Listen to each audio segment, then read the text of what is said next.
Balikan natin si Veronica Torres, weather specialist mula sa Pag-asa. Miss Veronica, magandang umaga po.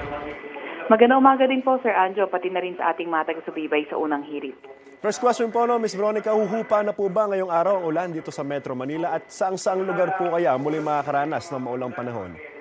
Opo, so ngayong araw, inaasahan nga natin na maganda na yung panahon sa Metro Manila and then yung mga area na nakikita natin na magiging maulan dahil sa ITCZ, sa Mindanao at Palawan, Northeast Monsoon magpapaulan sa Cagayan Valley at Cordillera Administrative Region, and then the rest of the country, mas magandang panahon sa Ilocos Region nga, mga mahina pag-ulan lamang, at sa Metro Manila at nalalabing bahagi ng bansa, may mga tsansa pa rin ng mga localized thunderstorms.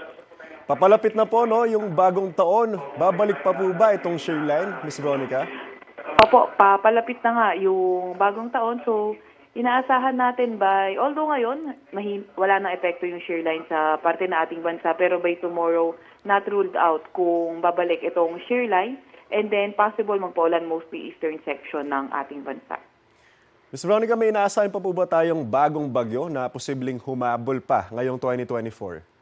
Opo, so ngayong 2024 actually medyo mahaba pa yung span. Meron pa tayo around 6 days bago mag-2025. So at least in the next 24 hours, mababa yung chance na magkaroon ng bagyo na papasok or mabuo sa PAR. Pero not ruled out pa rin kung may mga mapupuong pa nga LPA.